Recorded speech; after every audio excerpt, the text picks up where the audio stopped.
Hello there. I am so glad that you're with me tonight because I am excited. Paranormal experience is often about, ghosts, hauntings, the weird stuff I find when I travel, that kind of thing. But tonight, I'm really pumped because it's a Bigfoot show, a cryptid show, and I love cryptids. I have yet to find one, but I have watched friends who did, and I have been with somebody who was looking, and he said that we found something. I was too busy getting to the truck. So there's that. So, but anyway, this is going to be amazing. And, I'm really pretty into this because this is Darrell Denton. He is from Tennessee, so he sounds like me. So y'all are going to be doubly Southern tonight. And he is Bigfoot believers and other creatures. I think that that's pretty cool. And that is a .com. You can go check it out. He's been a mayor, so he's not afraid to dip that toe into Neverland. So that's going to be interesting too. But anyway, I want to bring him in. He's from Tennessee. He's really interesting. When I found him, I thought, now I might go into the woods with somebody with this background because I'm real picky about that. I'm real picky about who I ghost hunt with too. So anyway, let's bring Darrell on. Hello. Hello, good evening, Catherine. How are you? I'm fine. You can call me Kat. All right, Kat, that works. All right. So like we're from the South and we talk that way. Yeah. I know, right? Could it be that we are? Yeah, appreciate you having me on. Thank you. Well, I appreciate you coming on because after talking to you, I'm surprised that you're not head down on your desk. You have been a busy man this week.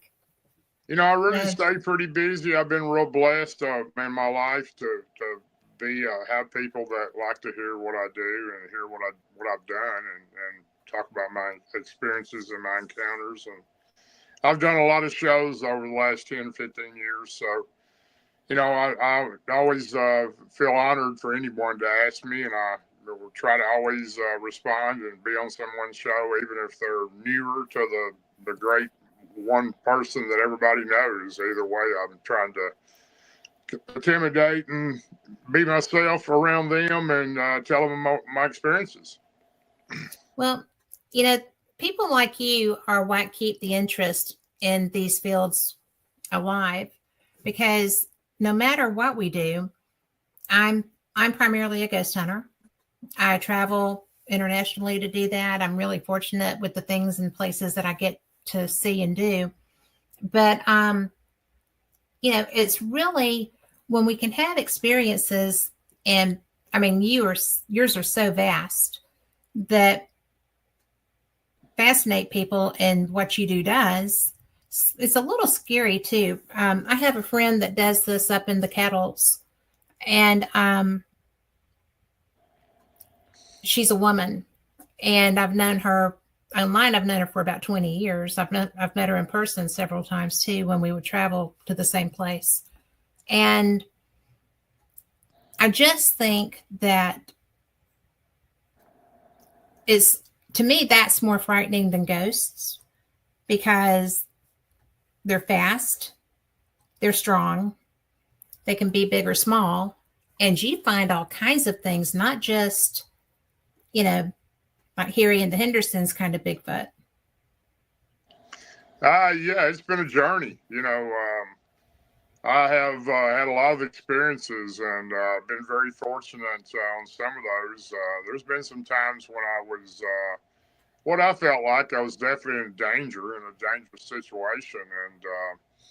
And, as long as you have the power of Christ in your soul, I know that to be a fact. These creatures know who Jesus Christ is. And they do get alarmed, and you can see the reaction when you mention that name if you have to. And normally I don't, but I have had occasions where I use that name. And my great friend Scott Carpenter helped me rebuke a couple rogue Bigfoot that attacked my farm back in 2020 in an area that I was researching. And He helped me rebuke them, and I had no clue. I'd been dealing with these things for 2.5 months, banging on the side of my house every night and tearing my property up and scaring my horses absolutely to death. And they killed all my cats and did quite a bit of damage to my place. And they were banging on my wall at 2 o'clock in the morning on the side of my house. And it went on for almost 2.5 months, and I was ready to just fire on them. And I waited up every night because I knew it was going to start. And I'd run outside, they'd be gone, and then they'd come back. Yeah. And I learned from him that if you have that in your heart, your belief, then you have a way to stop these creatures or rid these creatures from harming or harassing you, and it works. So I have never heard that. I'm glad yeah, that you said that. yeah. If you're a believer, I'm not a religious fanatic. I'm not one that attends church every week like I probably should, and I'm not one that goes out and preaches to the public. But I do believe in Christ, and He is my Savior. And I also believe in the great spirits from my Yeah. American Native heritage. So, I have kind of a combination of watchers who watch over me. And as long as you have that in your heart, you always have a defense with these creatures. The reason that jumped at me is that I had a rural Alabama client for a ghost hunt. I mean, I call it paranormal investigation, especially when I'm doing a residential, right? Because those people are already scared to death. But the thing that was happening, amongst others, was she was absolutely convinced that boys were coming and banging on her house, and that they were banging on it with metal rods. And, never anything on a video. Her kids, put some cameras out. And so very similar to what you were describing. These creatures, for sure, will stay away from a trail camera or any type of camera. They don't like them, and if they see one, they're going to stay away from it. And if they can, they're going to twist it off the tree or whatever you got it mounted to. And if they can, they will stomp it into the ground. I've lost quite a few cameras back in the earlier day when I was doing this, and I learned a lot from being around these creatures, what they do and don't like. The biggest thing about these creatures is they have a unnatural ability to pick up what your intentions are inside you. And if they feel you have good intentions, then you're allowed to come into their home as long as you're not aggressive toward them and show them respect. And I always tell people, never go in the woods by yourself. I used to do it a lot, but I wouldn't do it now. I know what's out there. A lot more things out there than what I knew at that time.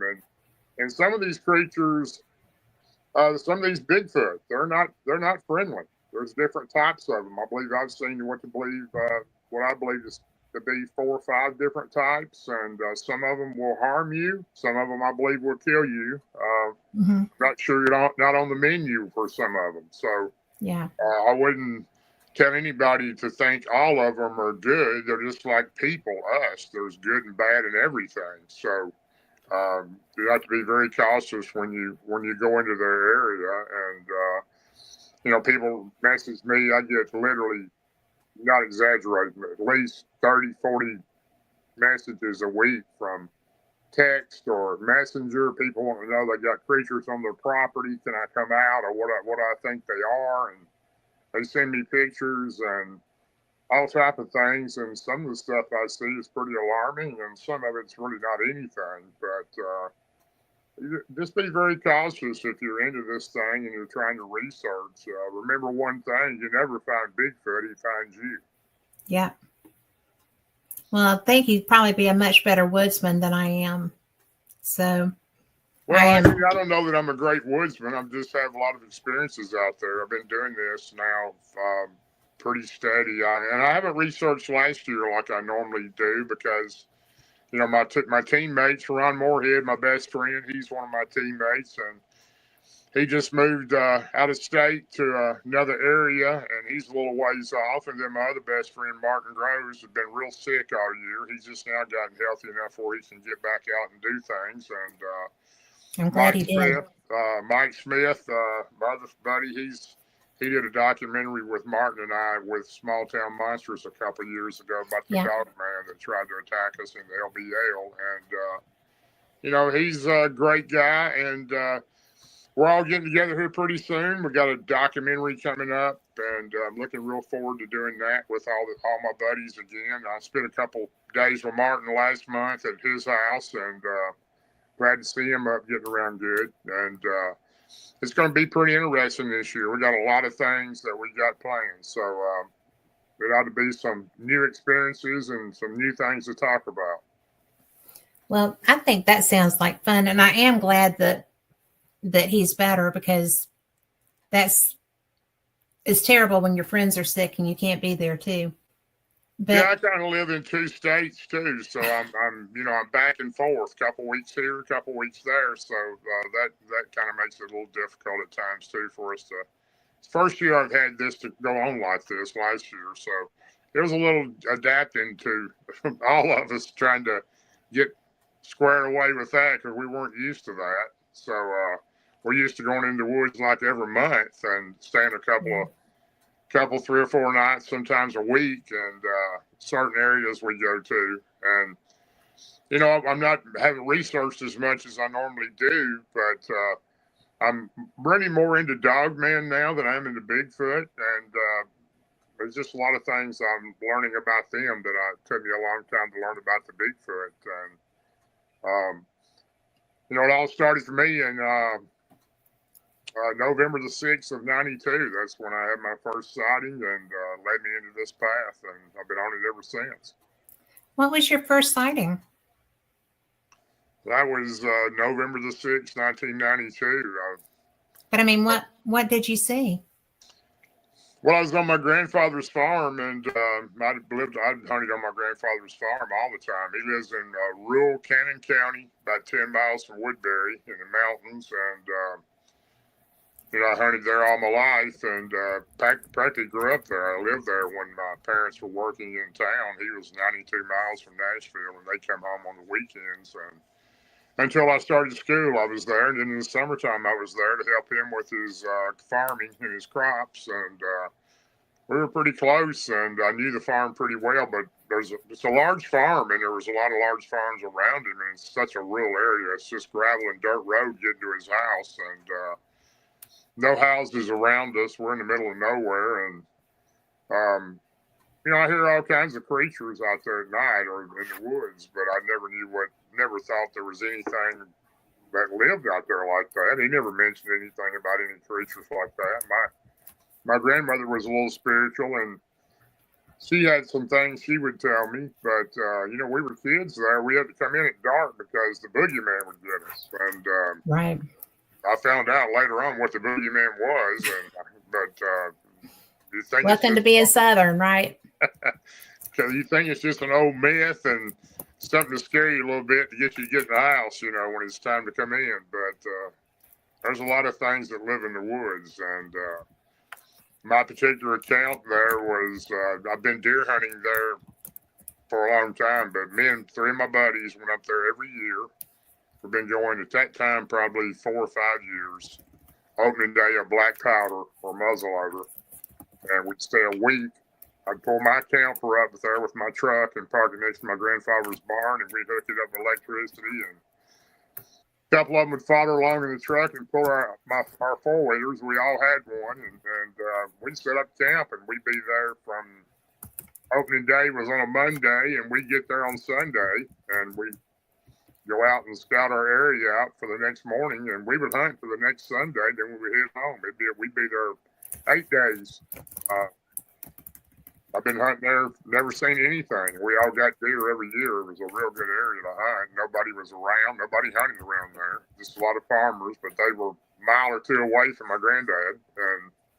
And that particular trip, I asked my granddad, where's the best place to get a trophy deer, Granddad? He said, he pointed off the back of his porch. You see that hill with that tree on it, the bent tree, and I remember the bent tree, and go to that mountain, go to the other side of it, and the bottom of it there'll be a creek. There used to be an old grist mill there, and that was my home place where I was born at. You'll see the Oh, remnants of an old house, and it's fallen in now. There's some tin, and there'll be a fireplace still standing. It's in a clearing in the middle of the woods next to the creek there, and there was a grist mill there when I was a boy, and so I'd been there one time years before, but by car, and then we walked a mile in from the road, a gravel road, but not through the woods that way.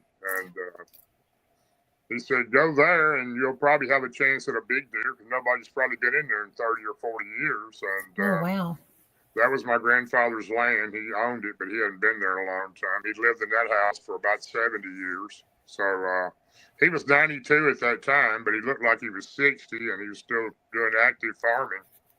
And, the next morning, went to the camper that night. Next morning, he come and knocked on the side of the camper, and he said, "Boy, get up, time for you to go." And the day before, I took my stand over those hills, and I'd found the creek and put my tree stand or climbing stand I carried on my back around the tree, and it was ready to go. And I'd climbed up in it and cut a few limbs off where I could hang a few things behind me, and my safety strap was already up there around the tree. And, I was headed that way. And that morning, I went behind my grandfather's house through a gate and crossed about a 200-yard field, 200-yard wide field to my grandfather kept his cows in that field. And on the other side was a wire fence with 2 or 3 strands of barbed wire, probably Right. 6.5, 7 foot tall. And I climbed over the fence and jumped over it into the leaves. And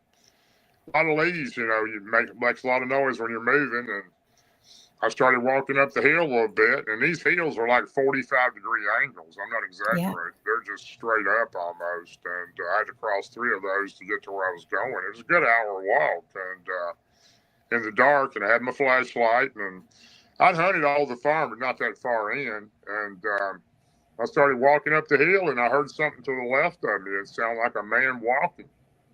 And it kind of got my attention because I knew none of my buddies were there. They were all hunting in different areas. We had about a 5 mile area that we hunted, and they were all in different areas, nowhere near me. And I knew my granddad wouldn't have anybody in there. And I stopped and shined my flashlight, and I didn't see anything. And I heard it walk a little bit more, and it stopped. And I shined it again. I didn't see anything. And so I just kind of hurried on up and got on over the first and second hill, went down to the third hill, and I got down to the creek, and I followed the creek around to the left, and I found my tree stand there on a tree on the side of the hill. And, it's straight up on a 45-degree angle. I'm almost overlooking the creek, but Right.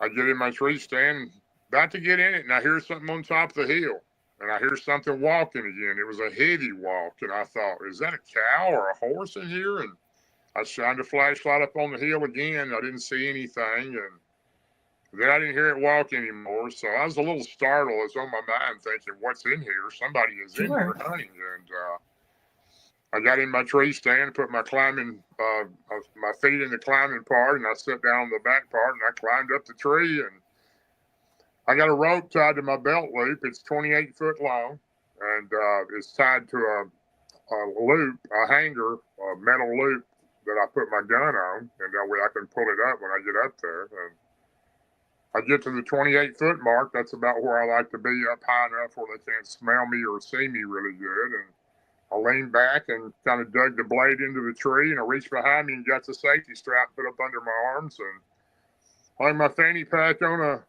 I remember it like it was yesterday. It was hung my fanny pack on a limb I'd cut off up there that had my powder horn in it and my Hornady bullets and my firing caps. And other limb, I hung my binoculars and my lunch, and I was ready to hunt. I kind of leaned back and let it dig into the tree real good, and I had a little bar in front of me that pulled up, and it came up to about right under my neck as I'm sitting down. And then all of this camo fell out of the little bar. It was rolled up in it, and it covered my feet up all the way under my neck. And I'm sitting there waiting for the sun to come up, and I'm not hearing anything. I didn't hear that whatever that was walking in the leaves anymore, but it was still on my mind a little bit.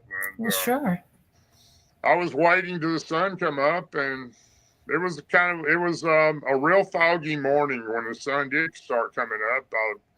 The creek there was about 10 or 12 foot wide. It was 2 or 3 feet deep in the middle, and the fog was real thick on it. I couldn't see the clearing on the other side, and I just watched the fog and I listened to the squirrels and everything run around under me and around the leaves like they normally do. It was a normal morning. It was a sunny morning, and but it was foggy and I couldn't see across the creek yet. And I guess it was about 8 o'clock or so.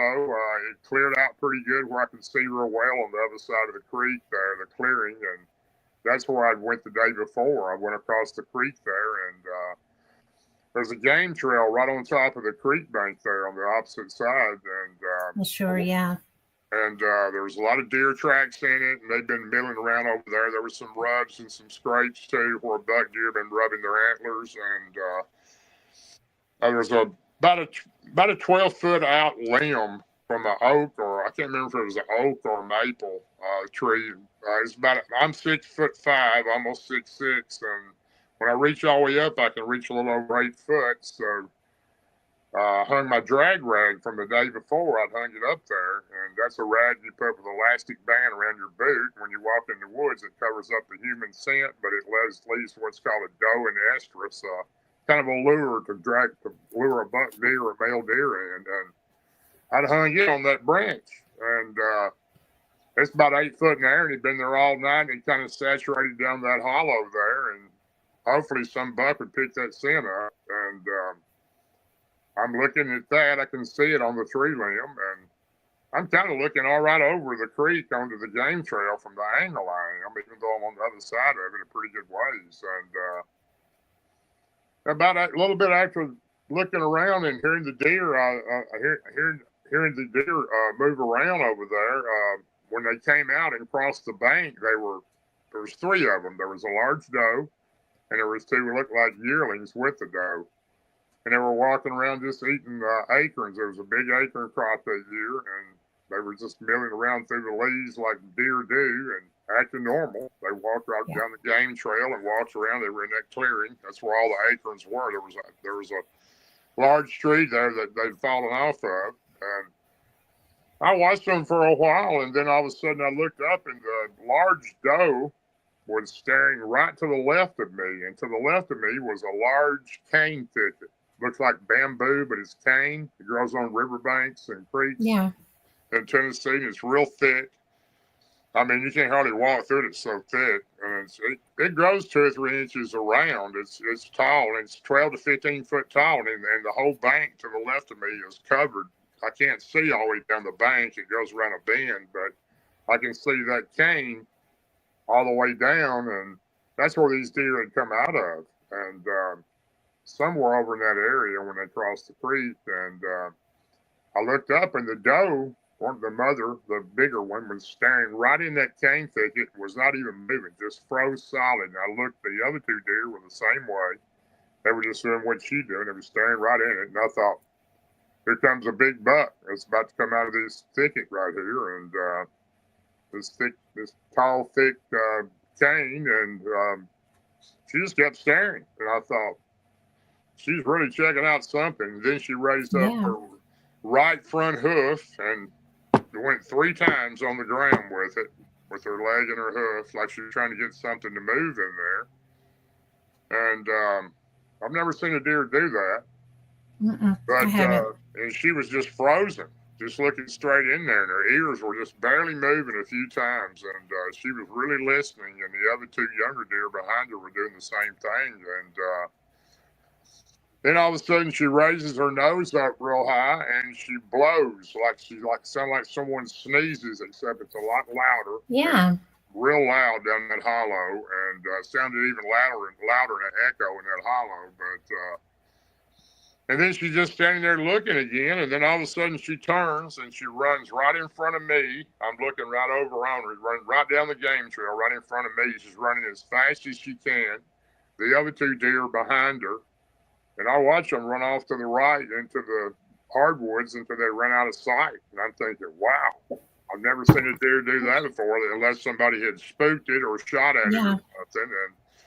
I'm thinking, well, this must be one huge deer in there, one big buck. And I'm looking over around the cane thicket and I don't see anything or hear anything. Then all of a sudden I start seeing the top of the cane moving. Something was coming through the middle of it.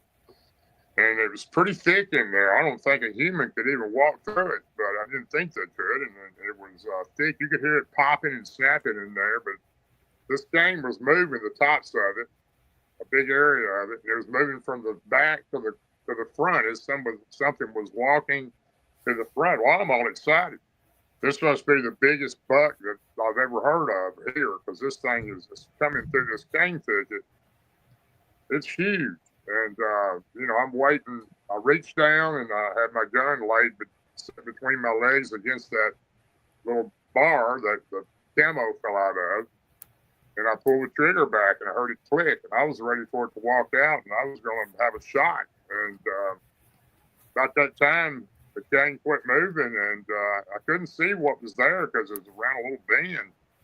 And then all of a sudden, I seen it. It stepped out. And I don't know what, I've never seen anything like that. I thought, what in the world is this thing? And I just kept looking at it. I said, is that a man? And I kept looking at it because it was kind of human-like from the side, but I couldn't see it that good at that time. And it takes one step, leaps the entire creek, lands on the other side, lands on the game trail.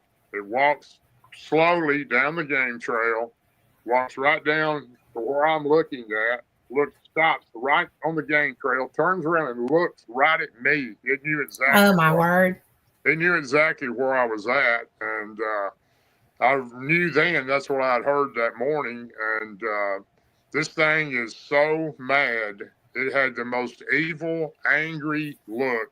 I've never seen anything to this day that was as mean and ugly as this thing was. And it had an expression on its face like it wanted to kill me. And it was looking at me and showing me its teeth. It just kept gritting them and showing them to me. And I'm only about 70 feet from this thing, and I can see it really good. And it's just looking at me, and it's getting madder and madder. And I'm thinking the whole time, this thing's fixing to come across this creek, and it's going to pull me out of this tree. That's what I would be thinking. And at that point, I think, do I shoot this thing? If I hit it and it doesn't kill it, it's going to make it mad, and it's really coming after me. And I only got one shot because I'm not going to have time to reload. And I'm trying to make a decision on what to do. At the same time, I'm doing the best I can just to trying to breathe. I was just frozen. I can understand that. I couldn't even hardly breathe. This thing was really mad at me, and it was growling. Then when it got to growling, oh man, it started growling too. Oh, it was really growling, yeah. And then it all of a sudden stopped growling. It walks about 5 foot over. It reaches up and it grabs that drag rag I hung in that tree, and it's about the height of its head, and it just barely pulls it and sniffs of it, and then it just rips the whole tree limb out of the tree. It throws the tree limb on the ground. It's not a massive tree limb. It's probably 2 or 3 inches round at the base where it goes into the tree, but it still takes a lot of power to pull a tree limb out. And I know I couldn't do it, and I'm pretty strong. But then it walks right back to where it was at, and it looks at me, and it's showing me its teeth, and it's growling again. I thought, well, this is it. This thing's coming across the creek. And I was trying to make my mind up where to run, where to jump and run. Well, I really didn't know what to do. And running is just making you pray, man. And I remember,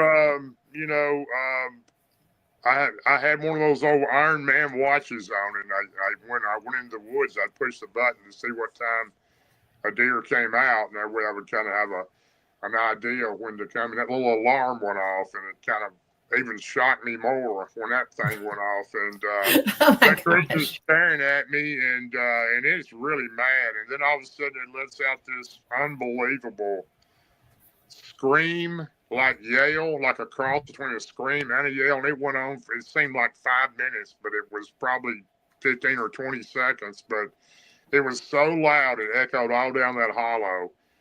And I thought, well, this is it. It's coming across here now for sure, because it's done screamed. Yeah. It's coming to get me. So I've got my hand on my gun. I'm going to get one shot on this thing before it comes and gets me. And then all of a sudden, for no reason at all, it just turns and it starts walking.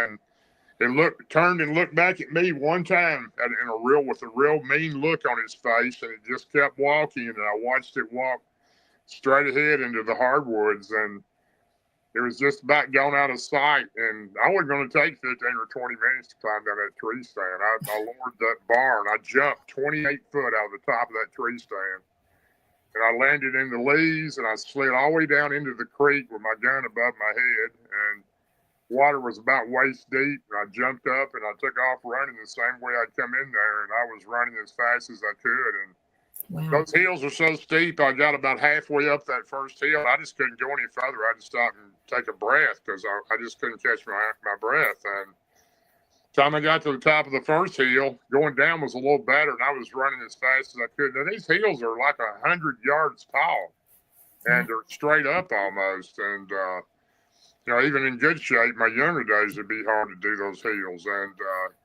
going down the other side of the hill, the second hill, I'm running as fast as I can, and I get down it, and I'm going up to the next hill, and I look back on the hill. I'm looking back the whole time to make sure this thing's not coming. Yeah, sure. And there it stood on top of the hill, next to a tree. It was watching me. The one you just come down? The one I just come down, and I realized, oh my God, it's fixing to run me down and catch me. So it just kicked in my adrenaline, and I went over that hill, and it went down I was going down the last hill, and there's that barbed wire fence I had to stop and climb over. Well, I wasn't stopping. I jumped it.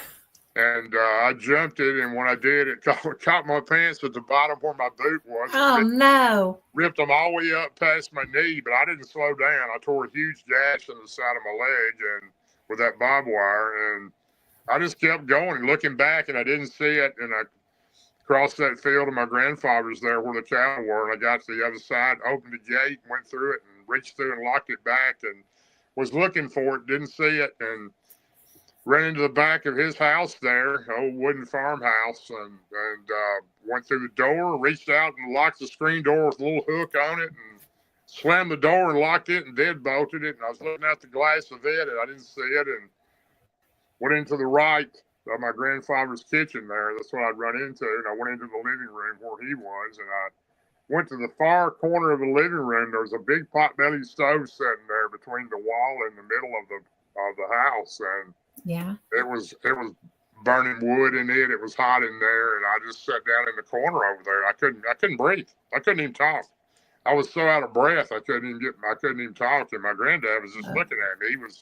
He was sitting there to the left of me in his rocking chair, and he goes, "Boy, what's wrong with you?" My granddad we were super close. I mean, really close. I was practically his son, basically. I knew him so well, but he always called me boy. He never called me by my name. And he said, "Boy, what's wrong with you?" And I couldn't talk. You couldn't breathe. I was still trying to get my breath. And he said, "You look like you've seen a ghost." And I remember I got up from there after I got my breath. I went into the kitchen. I got me a glass of water and started drinking it. And I came in and I sat down on the couch right next to him. And I was getting my breath a little better. And he goes, "What's wrong with you?" And I said, "I seen a monster in the woods." He said, "A monster?" He said, "There ain't no monsters in these woods." And I said, "Yeah, there are monsters in these woods. I just seen one." He said, "What did it look like?" And I told him. He goes, "Oh, you seen a wood booger." I said, "I've lived here. You've lived here all these years, and I've known you. You're my granddad, lived with you in this house all these years, and you never mentioned a wood booger to me." And he said, "Didn't want you to know about them. You'd be afraid of them. Everybody is." He said, "Yes, I am." You wouldn't have hunted, you wouldn't have fished, and you wouldn't have camped out in the woods, and you wouldn't have camped out in the barn and do all the stuff you've done growing up." And he says, "Yeah, they around here. I've seen 4 of them in my lifetime real well. I'll be working in the field, want to be standing right there on the fence post just watching me work." And he said, "Them sounds you used to ask me about when we're sitting on the front porch at night?" We used to sit on, my granddad always sat on the front porch at night, and I'd hear these crazy noises in the woods, long yells, and sound like somebody yelling and screaming. And I used to say, "Granddad, what is all that noise?" He said, "Oh, it's one of them old catamites." And I said, "What's a catamite?" He goes, "It don't matter about them." And the catamite was the Bigfoot. So, but it's a wood booger, he called it. And He said in the wintertime, he says, they don't bother you. You probably interrupted his hunt. I should have thought about it. You going in there that far, he hadn't seen people in years, and you probably went in there and messed up his hunt with that deer you were on. And he said in the wintertime, they get hungry. They come here to the house, and I'll hear them. And they'll go to the chicken coop, and he had a huge chicken coop made out of actual logs that he had cut trees down with. And there's probably 100 chickens in there, and because he sold eggs, that's what he did, and chickens. And he said they'll take 3 or 4 chickens when they're hungry, and they'll leave me a little pile of rocks and sticks right outside the door like they're paying for it. And I said, well, I don't know why you never told me about them. I said, I'll tell you one thing. They're definitely a monster. And he says, yeah, they're a wood booger, and they'll chase you down sometimes, but as long as you're in their territory, they're very territorial. And that was my first experience. I had nightmares for months. And, I bet you did. Good heavens. I mean, seriously. Yeah, one of my buddies came in a little bit later. I stayed there with my granddad. They all came in on 4-wheelers and heard them pull up, and one of them had got a deer, and he had it hung in a tree out there. They were skinning it out. And I walked out there, nervous wreck still, and started talking to him. And they said, "You do any good, Big D?" Everybody calls me Big D. "You do any good, Big D?" "No, I didn't do any good." "And you see anything?" I said, "Yeah, I seen something in the woods, but don't really know what it was. Some kind of creature. A creature." And I kind of told them a little bit what I thought I'd seen. They just said, "You had too much to drink last night. We ain't never seen no creatures up here." And I let it go at that and never said anything else about it. And we hunted up there 2 or 3 more years. Every year I'd stay at the house with my granddad, and they went hunting. I didn't hunt. But changed my life forever. It was pretty terrifying. It took me a long time to get over that. And, of course, back in that day, there weren't any social media. There weren't any groups. Right. There weren't any radio shows. You know, I was telling Dave Scott, I was on his show the other night. Dave and I are really close. I've done his show a lot of times, and I don't know, I've probably done 400 or 500 shows over the years, and there wasn't none of this around in those days. And I sure could have used it back then, because there wasn't anybody to talk to. There wasn't. I mean, you had nowhere to go. That's why so many people had PTSD. And you know, my best friend Martin Groves, he had PTSD. So I didn't have anybody to tell. I mean, here I was. I just got elected as a city alderman or a commissioner. My first little job I ever got. And oh my! And I couldn't go back and tell people, "Hey, I seen a Bigfoot," or whatever it was. And so I went to the libraries and I started digging around. I was trying to find some kind of evidence of what this thing was I seen, and that's about the only place to go. And I found a book. I found several books, but the one book that I found that got my attention, it was a big book, and it was colorful. Some of the pictures were real, some of them were drawn, and it had the top 10 species of Bigfoot. And I don't think anybody knows how many species there are, but there was a guidance to go by at that time anyway. And it had pictures of all these Bigfoot in there, different looking ones. And were they drawings or photos? Both. Yeah. Really? Some of them were drawings, some of them were photos. And the second one, wood booger. And I'll never forget it. The number 2 was called the wood booger. And as soon as I seen that, it was identical to what I'd seen. It was identical. Wow. Only difference was that picture had red eyes. The one I seen didn't have red eyes. It had dark eyes or black eyes. But it looked just like it.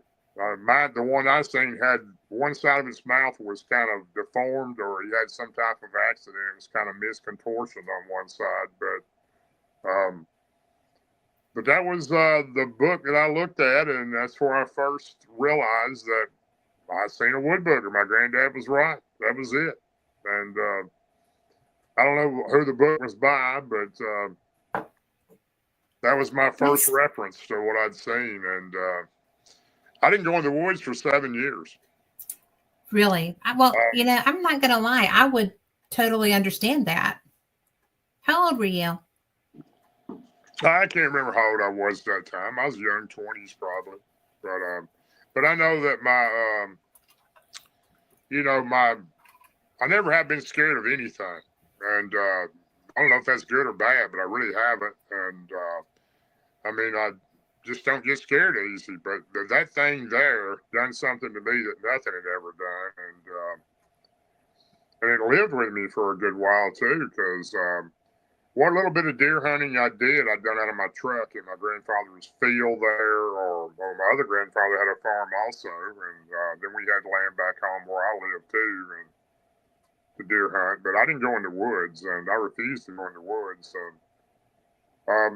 took a long time to get over that, and it was I never did get over it, and I never would have gotten over it if I hadn't had my second encounter.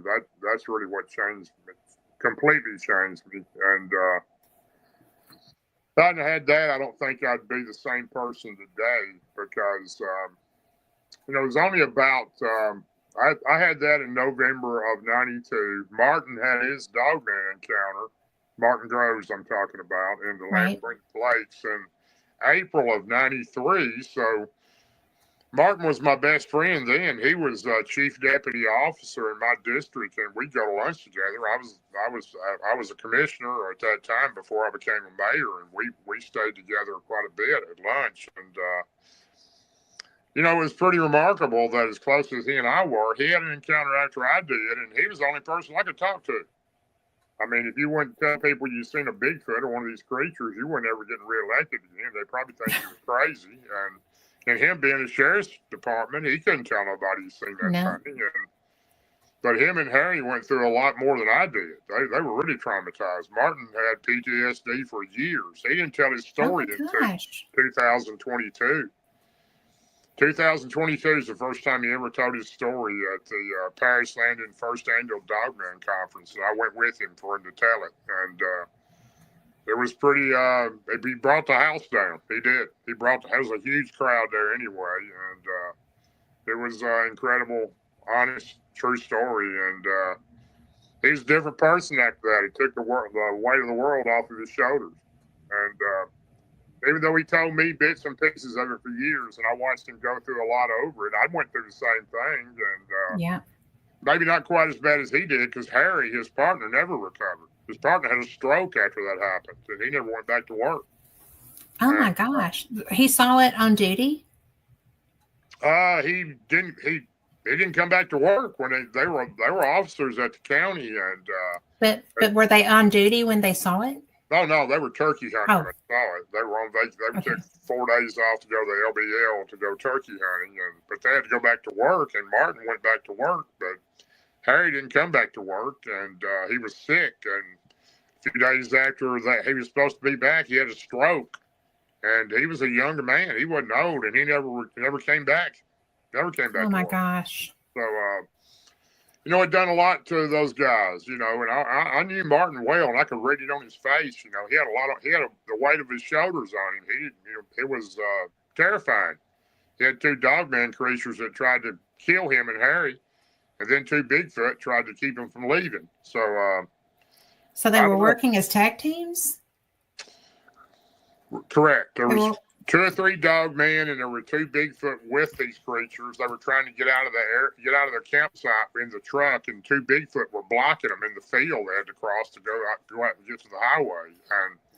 But they were working as teams. Correct. Yeah. I mean, I'm not sure that's today crazy. They could have possibly been Gugway. I mean, I'm not sure they were Bigfoot, and Martin don't know for sure, but he knew they were Bigfoot-looking creatures. Right. Which a Gugway looks like a Bigfoot, except they have a little snout and pointed ears and double row of teeth, and they're more known to be aggressive like that, and they are in the LBL. And okay, what is the LBL? Because people are hearing this, and the LBL is the land between the lakes of Tennessee and Kentucky. It's 180,000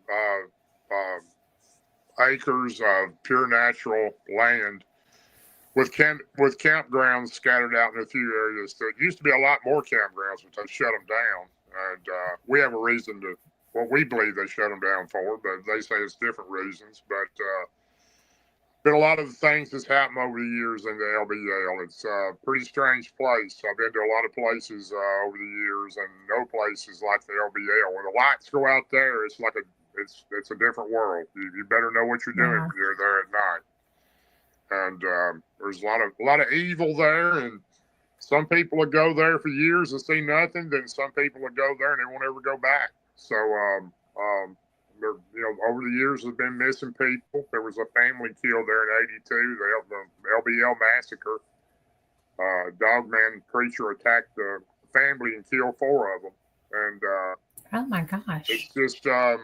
it's just a well-known area that a lot of people down in your area go there pretty regular too. Yeah. I've got friends that down in your area, and I just didn't know what it stood for. yeah, Land Between the Lakes. It's not run by the National Park Service. It's run by the National Forestry Service. It's mainly a place to fish and hunt, but they do have some campgrounds scattered out through it. A lot of cemeteries because it was. It was people's land at one time. It was the land between the rivers, between 2 rivers, and when they combined the Cumberland River of Tennessee and the Tennessee River together, they formed Kentucky Lake with a dam to bring power to that area. And a lot of the people didn't want to leave, so they took their land and flooded their land while they were sitting on it. So there's a lot of dark and bloody feeling from that area too over people's land that were taken from them. So well, that happened in our area too. It happened a lot of. Although they don't talk about that much. Yeah. Yeah, but it's really crazy because you wouldn't think that your government could do that. Your government can do whatever they want to. They do whatever's best for them. I can tell you that. Yeah. Well, you've been government, so. Yeah, it's. I'm glad that I'm not in it anymore. I've had my fill of it, but I enjoyed the time I did spend there. So I wouldn't want to do it anymore, though. Those days have gone by me. Been plenty of night when I pulled over on the side of the road coming home from a county or a city meeting and just cried for about 10 minutes. So it's a tough business, you want to please everybody, but you can't, and that's difficult for me because I'm one of those kind of people that don't like to hurt anybody and like to be treated the same as I'd want to be treated. So exactly. It's a difficult position to be in when you get put up in front of one of those, but you got to do what's best for the job you work for. So I chose not to do it any longer. So anyway, that's what it is. But that was my first encounter, and it was life changing. It definitely changed my life. Well, it interests me because if that were my first encounter, I would have done everything I could for it to be my last encounter. And I have seen scat and stuff, but I've never had a personal encounter. And it was great big scat. I mean, it is what it is. But hi Melinda. But it's really one of those things that I can't believe that you still seek this. I mean, to me, that's fascinating. It's pretty much like I said a minute ago. My grandmother told me a long time ago that I had a special gift, and my grandmother on my dad's side was Lakota Sioux Indian, and she was very spiritual, and I learned a lot from her with the spirit world, and that wasn't the grandparents that I lived with. That was on my dad's side. My mom's parents is who I lived with, and but I do believe that has something to do with me being where I'm at today, and I do know that I have a special way with these creatures, and I've developed that over the years, and I can feel them when they're around, and I can be driving down the road, and I'll go through an area, and I'll just slow down. I feel them. They've been right in here. I know that sounds crazy, but I really can. And I don't think it sounds crazy. I think it's the physical side of a gift. Well, like I said, recognizing it. Maybe so. And, Martin has the same thing. Martin Groves has the same thing with Dogman. He feels them. And they kind of like, I truly believe these things mark you somehow. And I don't know how they do it, but they do. And I think they have the ability to let you know they're there. They have the ability to allow you to know they're there. And they Yeah. all also have the ability to follow you home when they want to. So um, I think that that's just part of their nature. And the first thing you don't ever want to do with them that I've learned over the years, and I've sat in areas where they were screaming, yelling, and hollering. And if it had been me in '92, I would have got up and ran. But now I just sit there and let it go. I deal with it. It doesn't frighten me like it did. And if they play on your fear. So Yes. if you let them know you're scared and you show fear, they're going to make it worse on you. And they will do that. They enjoy doing that for some reason. Now, my second encounter changed me completely. I would, like I said, I never wanted to be doing what I'm doing now, and I wouldn't have been. My second encounter was 7 years later on the Oh, Cumberland wow. River. That long? Yeah, it was 7 years later. I've never been back to the spot where that happened to me at in '92. I guess my stand's still there. I don't know, but Can always buy another one. never been So, back there. I don't know. My granddad's passed away now. That land's all sold, so somebody could have went in there and got it or whatever. But who knows what happened to it? But my second encounter was in 1999, and I wasn't hunting. I wasn't going in the woods. I was in the woods, but I was going to a place that I'd fished at for quite a few years. Two of my buddies, Dwayne and Donnie, took me to this spot. It's right down past an old water treatment like plant or sewage plant or something, and he had some family member or cousin or somebody that worked there. And back in that day, you'd drive through a gate in the front, and you would drive around the back of the building and park in a fenced-in area. And it was remote out in the country between Nashville and Cheatham County. And, it's pretty remote out there. And I'd yeah. fish there a bunch of times. You park your car or your truck there, and you go through this gate, and you walk down this game trail back behind this plant on the Cumberland River, on the banks of it. And you walk back there about 200 yards. It's just a game trail you're walking on. You can see deer tracks and everything in it. And walk all the way back, and there's a spot there that has a creek coming out, and it runs into the river. And then there's a big sandbar on the side of that creek that goes out in the river. You can walk out on the sandbar to about the middle of the river and reel your fish in when you catch them. But it was a great place to fish. I'd never seen anybody fishing back there except us, me and those two guys. And I brought my dad back there one time before. And but I was fishing. It was February or March of '99, and I wanted to go fishing at a good spot. And I knew years ago that we caught a lot of what we call crappie there. Oh, yeah. And it's a real good spot in the river. The water's pretty clear right there, and it's pretty clean, and it's pretty good, pretty deep, 15, 20 foot deep. And I got my gear, and I went back there to go fishing that day. And I carried a big bucket of styrofoam bucket of minnows and 4 or 5 dozen of them, and went down, and I carried a 5-gallon bucket that I sat on, and I carried my gear in it, and leaned against the tree and sat on the bucket, and I got all my poles out in front of me. And when you catch a fish, you walk down on that sandbar to reel it in, because if you don't, you reel it on the bank, you'll catch it in all the tree limbs and the roots hanging out of the side of the bank. And I caught a couple of fish, and I came back up to sit down on my bucket and reached over to get my minnow bucket. My minnow bucket was gone.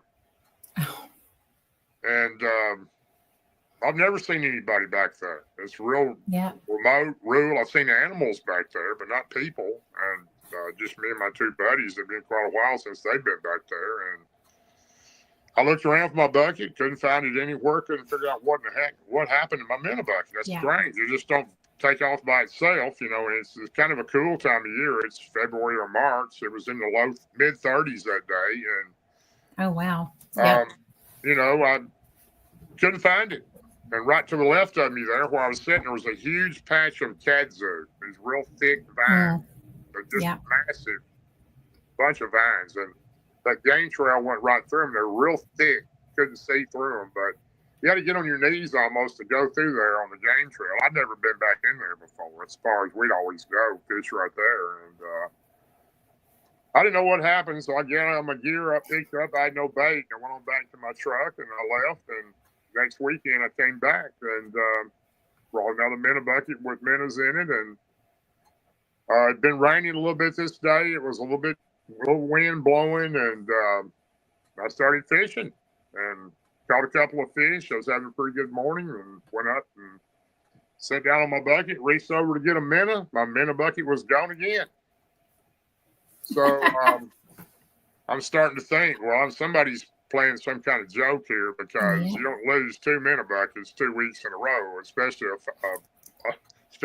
styrofoam minnow bucket that floats in the river. It won't sink. You'd still see it going.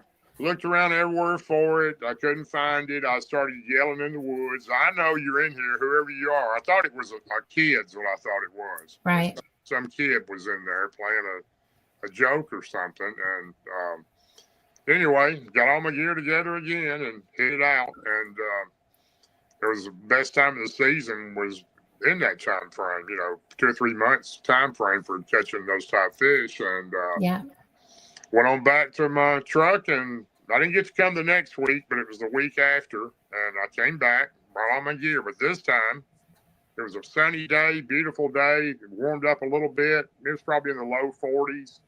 Real muddy because it had been raining. You could see mud and all kinds of tracks in the game trail. Looked like dog tracks, all kinds of tracks on the game trail. And I brought but this time, my minnow bucket, styrofoam minnow bucket, had a metal handle. I tied a little rope around it, and I tied it around the tree next to my bucket, and it was about 10 foot, the rope was. A little small, thin rope. That way, if something grabbed my bucket, it was going to take time enough for me to see what it was. And I brought my 14 shotgun with me, little single shot shotgun, and leaned it against the tree. And I caught 3 or 4 fish, and I went down, and I put them on a stringer, and I was doing pretty good. And I come back up to sit down, and I looked over. My minnow bucket is over on the game trail up in that kazoo where it's real low, stretched real tight with the rope. It's from the tree to there, and it's stretched. And I could see the bucket sitting there, and I couldn't see anybody around it. So I got on my knees, and I crawled up in the kazoo in the game trail. And up in there, you could stand up a little bit because it kind of opened up. And up to the left of me in the kazoo, maybe 10 foot, there was a minnow bucket laying there. Up to the right, just about 4 or 5 foot, there was a minnow bucket laying there. I figured, well, there's my 2 minnow buckets from the week before. And I looked down at this minnow bucket. I was fixing to pick it up, and I was looking around. I didn't see anybody in there, and that kazoo is so thick I couldn't see up inside of it. But I didn't hear anything. I didn't see anything, but I reached down to get my minnow bucket, and the top is off. It's on the rope. It's leaning down, and half the water is spilt out. And I had 4 or 5 dozen of minnows in there, and there was only 1 minnow. And I looked down in it, and I said, I just thought. And then when I looked down to where the bucket was, it was real muddy there where the water had spilled. It was already muddy anyway. And there was a footprint. And the footprint was not a massive print. It looked like maybe, 10 or 11-inch track. It wasn't huge. It wasn't little, but it wasn't huge. And I thought, okay, some kid's in here taking my minnow bucket. He didn't realize it was tied to the tree, so he tried to run with it and spilt my minnows and my water out of it. So I take my bucket and the other 2 buckets, go sit back down next to the tree, and I just act like I'm fishing.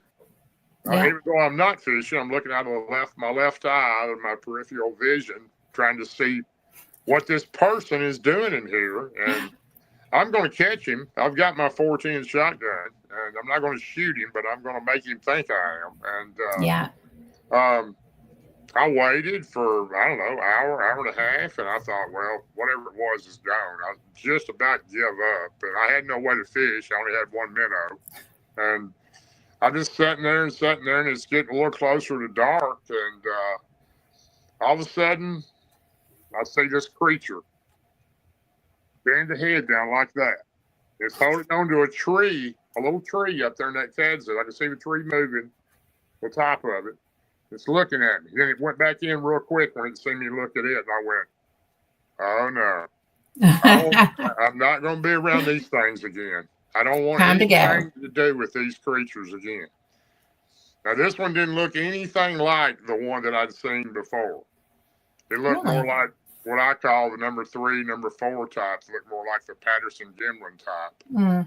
It looked nothing like the wood booger, but still, I didn't want anything to do with these creatures. I thought it was some kid selling my minnow bucket. This thing, I'm sitting there looking. I just sitting there, and it comes back out and peeks again. And I went, peek at it. And I said, time for me to go. I got all my gear, my shotgun, and I hit it out as fast as I could get to my truck. And I said, I do not want anything to do with these creatures, because there's a little one, there's a big one. And yeah. I am not getting back into this again. And got everything loaded up, and I flew out of there. All the way home, I thought about that creature. All the next week, I thought about that creature every day. Couldn't take it. I went back the next week. Brought all my gear, set it all up. I didn't have any minnows. I just act like I was fishing. And I sat there on my bucket next to the tree with my shotgun on the other side of me, laying on the ground.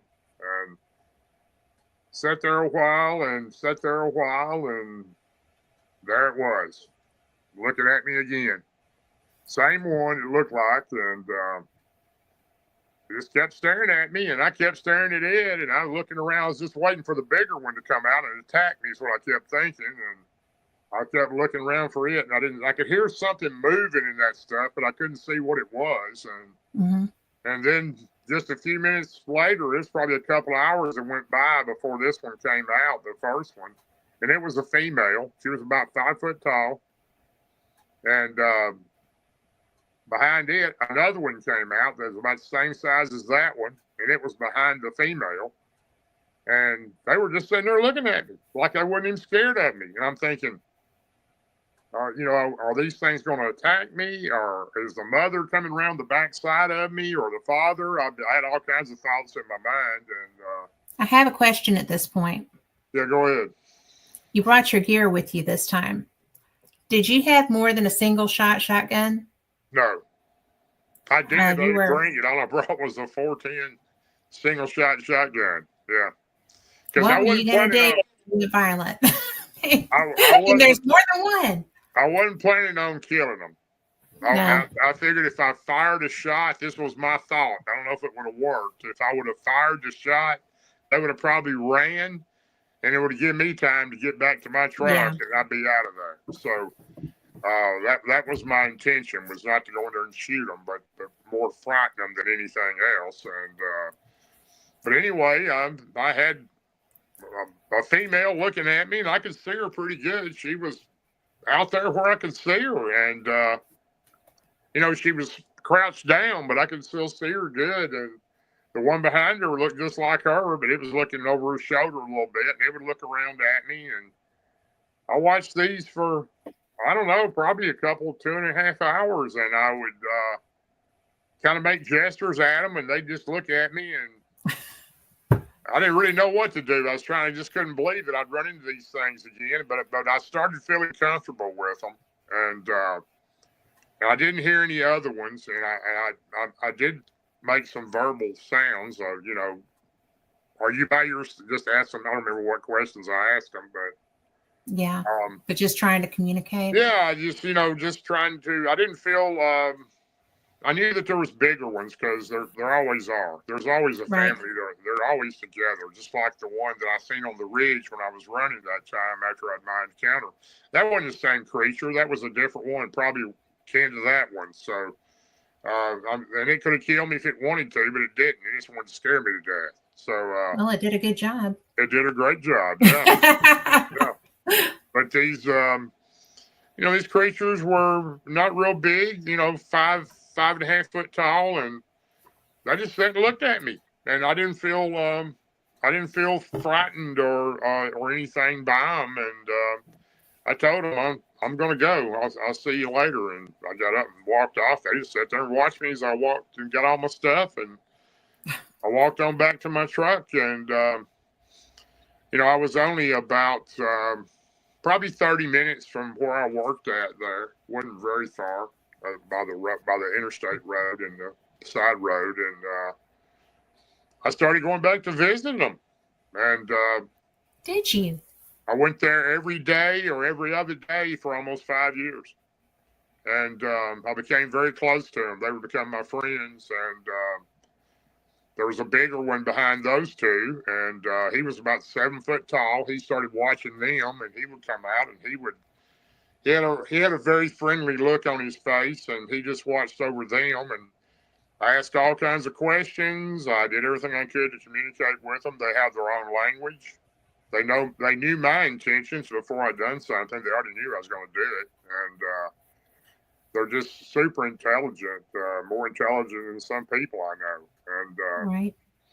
they have ability to pick up your heart, and if you have a good heart or a bad heart. And they brought me gifts. I brought them gifts. I used to started taking them. I never even heard of gifting back in that time, but I started bringing them things, and I would bring them some type of food about once a week, and I probably brought them about every type of food you could think of over that 4.5 years, and found out their favorite food was cantaloupe, by far their favorite. Their second favorite food, which we all like, was cooked bacon. And their third favorite food was any kind of bread product, especially Really?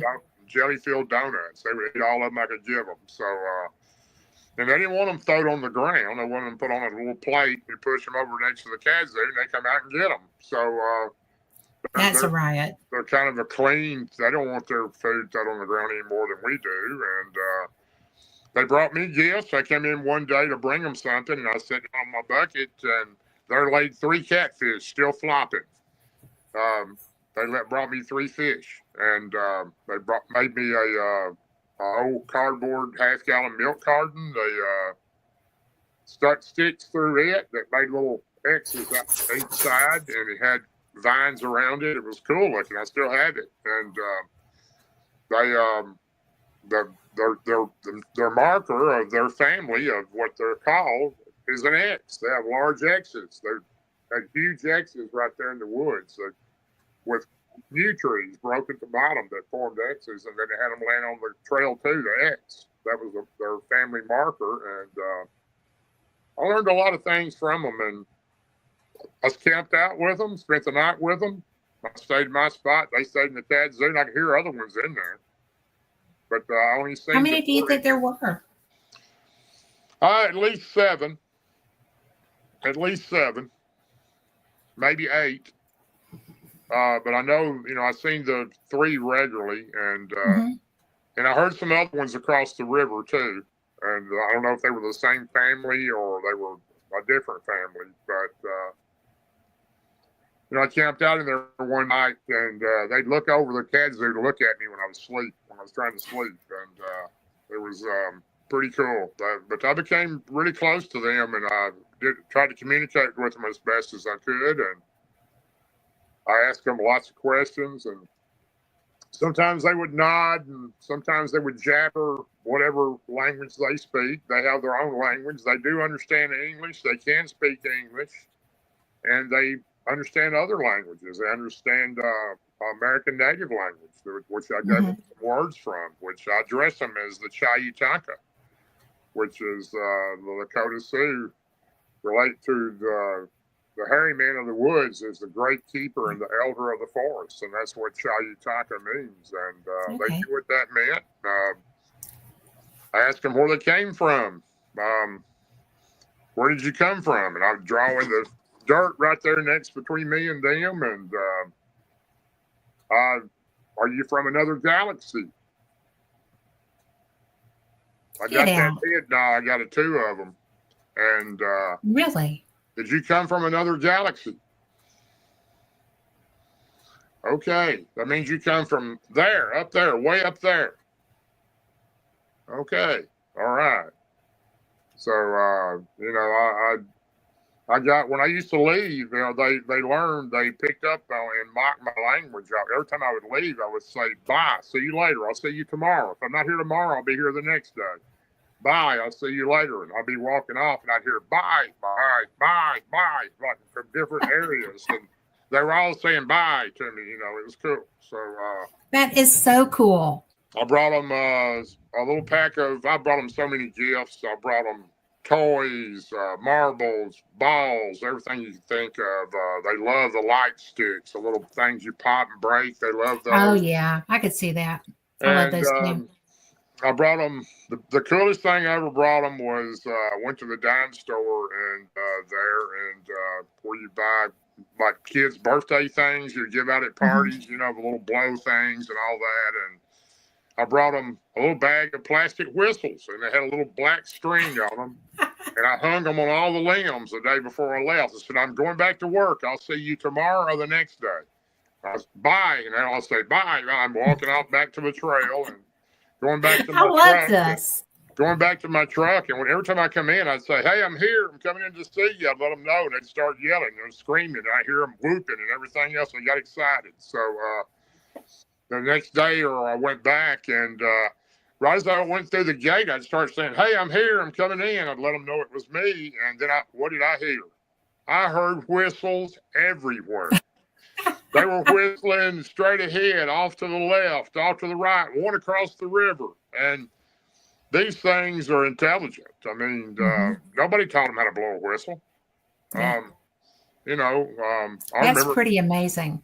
but I learned a whole lot from them, and they really became my friends. I was very close to them, and the coolest thing that ever happened. Can't think of anything any better that could ever happen to me.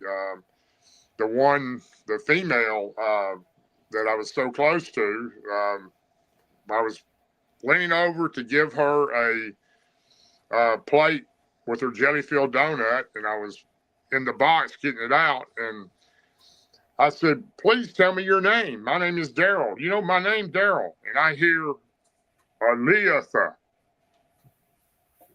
The female's name was Aleatha. Only two words I ever got out of these creatures was that and bye. And some other stuff That's I would so say. cool. They would kind of mock me, sometimes the things I would say.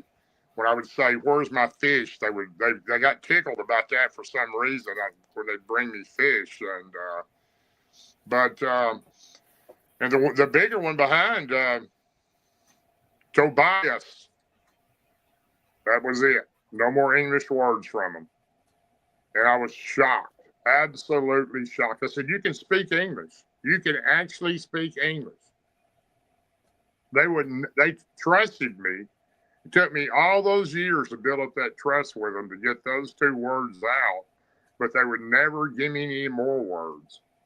So I felt I never did understand that quite, but because for me to build that much trust with them and for them to trust me as much as they did, don't really understand why they didn't use more of my language that I understood. But anyway, I was in there one morning, and Aaliyah stuck her finger out, and she's probably sitting about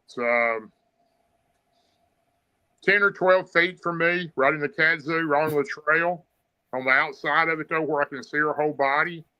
Right. And she reaches over real far and sticks her finger out. And she wants me to, and I touch my finger to hers. And it was the coolest thing in the world because to her to have that much trust in me, for me to touch fingers with her was cool. Yeah. And then And for her to want that connection. she reached over and touched the toe of my shoe, and it was a great time in my life. It really was. If I had met them, they were never aggressive. Um, they knew that I was a good person, and I knew that they had good intentions, and it worked out very well for us. And they were my friends for a long time. And that that pretty much. I had two more families after that. One in Ashton City, Tennessee, that was bothering the family looking in their windows that I met, but never one like that one. Those were the real forest people. That's what I call them. The forest people are the ones that make the X's, and they're a real gentle type being. Nothing like the first one that I run into, and very they had very good instincts of understanding and knowing the true person in me and allowing me to know them the same way. You know, that's such a gift. I mean, I don't care what creature it is. I'm a dog whisperer, so it's kind of one of those things that it's just an absolute gift from the universe, from creator, from God, from whatever you want to look at. 100%. I agree. 100%. Very well put. It's amazing that the abilities that those creatures have, and they're not. I'm 100% believer now. There's, of course, I'm very close to. I'm a very good friend of Dr. Melba Ketchum, and Robin Haynes is one of my closest friends too, and I have no doubt that these creatures are, the DNA showed that they were 58% human female and the other part unknown. And you take 100 pieces of DNA, over 100 pieces, you can't mess up enough to come back with those facts and then to be wrong. Right. So, I know they're not an ape. They're a type of human. They're part human. They're a human hybrid is what they are. And yeah. I 100% believe that. But to find some that were like that is very difficult. I don't know that I'd ever find another family like that. They were realistically true friends to me, and I know they felt the same way about me. And I brought a friend in there one time with me, and I never brought anybody in there with me. And they allowed me to do it. I told them 3 or 4 times, I'm bringing my friend in, one like me. I kept telling him, try to explain what I wanted to do because he wanted to come in, and he knew that I was honest about him, and he just never sunk into him about these creatures being what they were. And and he was my buddy. It's hard to grasp. You knew my buddy. I played ball with this guy, and he's one excellent, great ball player, and we played ball together forever, and one of the toughest guys around, and actually could have played at Alabama in football. He could have if he wanted to. He went somewhere else, but he kept telling me, Big D, to me, go in there with you one time. I said, all right, when you want to go? He's the only person I ever gave that opportunity to.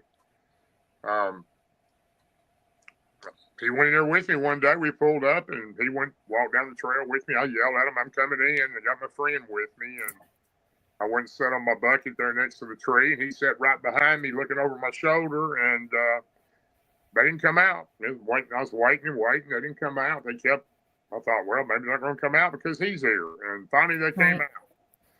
One of them came out, the female, Alyssa. And she came out, and she was just looking at him and trying to figure him out, if he was really okay. And it was just the look she had. I can't explain it, and the other two didn't come out. And when he seen her, my buddy, I thought he was going to have a heart attack. He grabbed me by the shoulder and squeezed my shoulder so hard. He goes, oh my God, what are these things?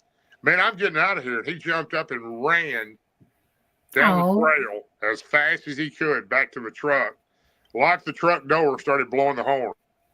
He should not have been scared. They weirded him out somehow. And, well, I could see that because. But it really did scare her. It scared the female because she couldn't figure out what she'd done wrong, and she was looking at me like, what did I do? And it was an awkward situation, but he never would go back in there with me again. So he just thought he wanted to see him. Well, he just couldn't believe that they were really there. I mean, he knew that I was. He listened to me, but until you see him, it's kind of hard to let it sink in. Well, that's understandable though, because we are so geared by society to pay no attention to that. it's kind of like, pay no attention to the man behind the curtain kind of stuff, because it's it's a history thing, right? Right. Because we didn't treat natives well, we didn't treat animals well Still either. don't treat them well. No, we do not. And I mean, I got rescues here that will prove that. But we've got, and then you've got something that's not supposed to exist. Yeah. And then, boo, here we are.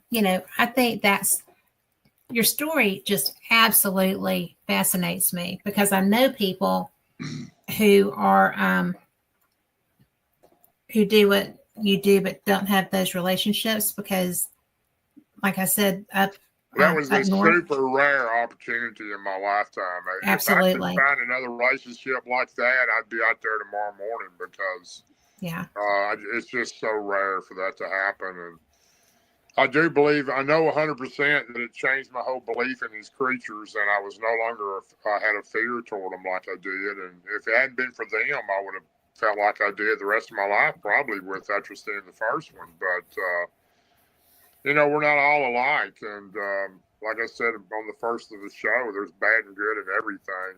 And I think that there's a whole lot more good ones of these creatures, and there is a lot of different types. I don't know how many, but I'm no expert on anything. I can only tell you what I've experienced and encountered. But I can tell you that these creatures weren't the type to harm you unless you tried to harm their family. And I don't even know that they were. I never seen the big elder. I could hear him. Right. I heard him several times. He would a loud black noise, and I could just tell he was the one that was making the decisions on them let them be seen by me. And he had the larger one watching over him to make sure nothing happened to him. And but it was a great experience, really was. It was a great experience. Well, how did you go from being just a guy in the woods talking to friends, right, to being the guy that does all the things you do now? Well, I don't know. It's just, my team that I've had for a long time, I brought up Martin and Ryan and Mike now. Martin Nunley was one of our teammates for a long time, but he's off doing other things now. And,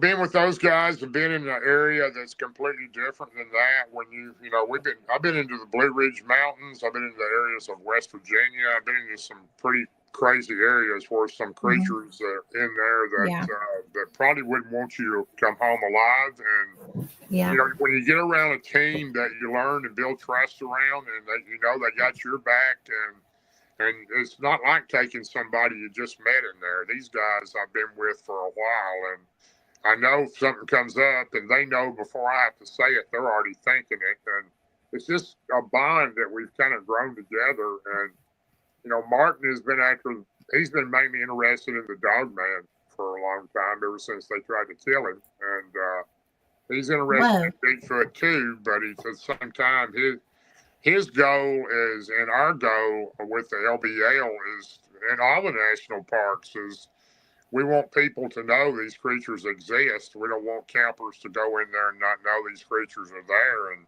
something happened to them or they disappear. And we don't think it's very good for the National Park Association or the National Forestry Service not to tell people that these creatures might be in the park. And I agree with that, because when I've hiked around Cherokee, I've come across places that it was obvious somebody had just left. Well, I mean, these things are dangerous, and there are people dangerous. There's people missing too. I mean, and not just in that area, other parks too. If you look it up, Glacier National Park. I'm sorry, not Glacier. It's I think Yosemite National Park. Yes. Has more people missing in that park than any place in the entire world. Yeah. Not the U.S., the world. There's more people missing in that park than any place in the world. Now, how do we not know that? Why is there not a sign up that says, hey, there's 72 people missing from here, and they haven't been found. It's a possibility it might have been an animal attack. They fell off a cliff. They fell into a crevice. Something could have happened to them, but they're missing. We don't have anything like that. And then they found bodies. Found the bow hunter in the LBL a few years back with his arm torn off and something had fed upon him. And, do we have signs that say anything like that? No, we don't have no sign like that. And they let this young family come in and set a tent up at 10 o'clock at night and camp in the woods there with two little kids in the tent. Nobody knows anything about what could be around that area. So, that's our main goal that we've come to do this for, is to try to educate people and to let them know that, whatever you do, if you're going to go into these areas, go to an area that's a lot safer if you're going to camp. Especially if you have children with you. Exactly, and be aware of what's in there. And the biggest problem you run into with some of these areas, these national parks, they won't allow you to carry a weapon inside the park. Nope. So you're in a national park and something attacks you, you're out of luck. Or either that or carry your gun and take a chance of getting in trouble. I mean, there's your two options. I'd rather get in trouble. You want to protect your family, or do you want to follow the rules? I don't. I just think that there ought to be. I'm a true advocate for us allowing people to know possibilities. Not saying, okay, there's a dog man on this trail. Just the possibility that there could be a creature in this area. There has been sightings or some kind of something to allow these people to know. Well, they don't have to use a metaphysical name, right?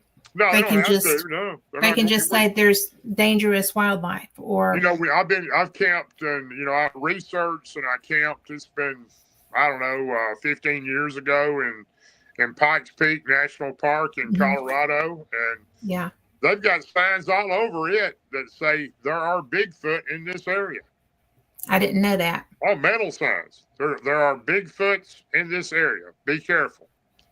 Now, this is a National Park Service. Yeah.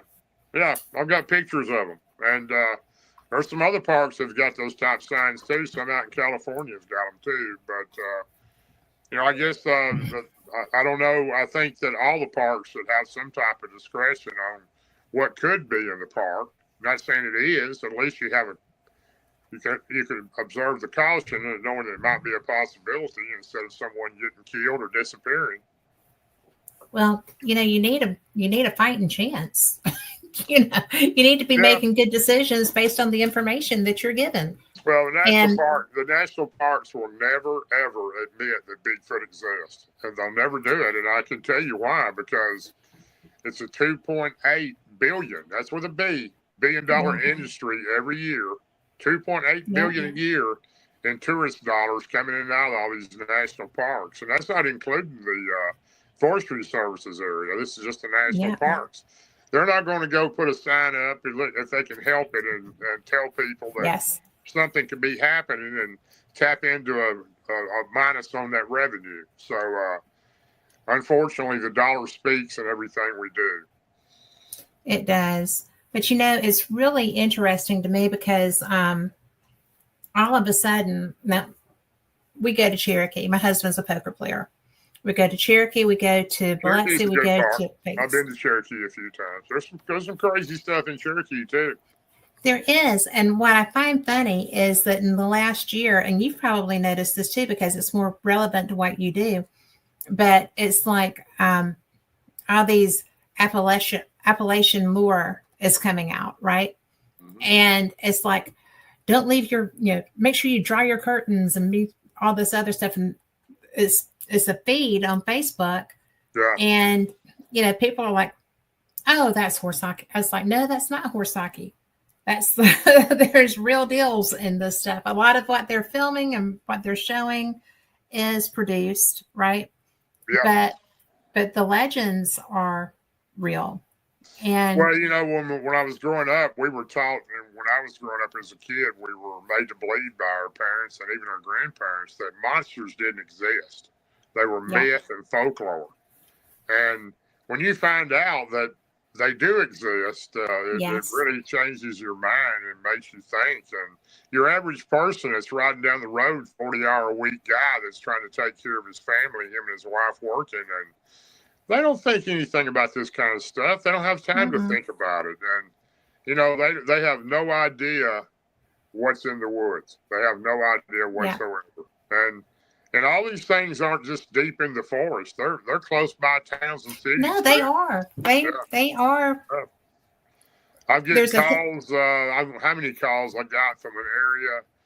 A lady kept calling me. Man, I'm watching this creature at 2:30 in the morning. I'm sitting on my deck smoking a cigarette across the road from it. I'm watching this creature go behind the restaurant across the street from me, open the dumpster, and get out a bag of trash and walk off into the woods with it. Yeah. And I went up there 3 times. She kept calling me. You got to come see it. I said, I believe you, ma'am. I just don't have time to get up there. And you Yeah. got to come. You got to come and see it. I want you to come see it. So I finally went up there. Didn't see anything. And then I went back again, and I did see it. So it was a Bigfoot. Come in and got a bag of scraps out of the trash can. So an easy meal. So Easy meal. Didn't have to run. no, and these creatures are everywhere. I mean, don't be fooled to think they're not close by because they are. And I've heard of them in subdivisions. I mean, Yeah. houses Well, we've got everywhere. woods. Yeah, we've got woods up behind us, and we have noises up behind us. I've heard And some we're noises. we're in Metro Birmingham. Yeah, I got lost in the Blue Ridge Mountains back in 2021. I was lost in there for 3 nights and 4 days, and Oh wow, that's a long I time to have be out never lost. ever heard noises like I heard in my life in those mountains. I have no Really? idea what some of these things are. I heard noises that I don't know what it was. It was crazy stuff, and Like what? I mean, what sounds just were they? all kinds of noises, like loud screams. It sounded like a almost like a dinosaur. Some of them did. Really? That I've heard. Just all kinds of weird noises. And I was, That could have been a big cat though, couldn't it? Because they have kind of that deep barrel yeah, chest with it roar. was different than that. I can't Oh explain wow. what I'm talking about. And I made a big mistake. I went in there to meet a couple that wanted me to meet them there in the Shenandoah National Park. They had called me all summer and wanted me to meet them and see the area about 3 miles in that they had a Bigfoot family. They wanted me to see them, and I told them I'd seen them before, but they wanted me to come, and they knew who I was. They were one of my people that followed me, and I went up there, and they didn't show up. And I walked on up in the woods where they told me where these creatures were, and thinking they would just come up, pull up and come on up, and they never did. And I got back in there pretty far, and it got dark on me, and I had a little bit of gear with me. I had a little backpack and matches and a heat blanket and a few things, a little snacks and water. But left my gun in the truck. But wasn't planning on being there long, 2 or 3 hours, and Yeah. got off trail up in there and got lost. And my Wow. granddad always told me find a waterway and follow it. It'll take you to civilization. That's what I did, and I camped on the river at night. I slept under a log one night and had all kinds of animals walking around. I could hear them. Yeah. And, I don't know. There was all kinds of crazy stuff in there. I didn't want the animals to know where I was because I didn't know for sure Yeah. what they were. And they Sure. probably knew where I was. Well, they would smell you. But I hit up a tree a couple of times and got up in the top of one, and there was some crazy stuff in there. I don't know what all of it was. I wish I could have seen some of it. Some of it, I'm glad I didn't see it. It didn't sound Yeah. real friendly. Yeah. And but anyway, I got my way out of there. But I've done some crazy things over the years, so I advise everybody to always carry a personal beacon with them when they go in, and always let somebody know where they're at and when they plan on coming back out.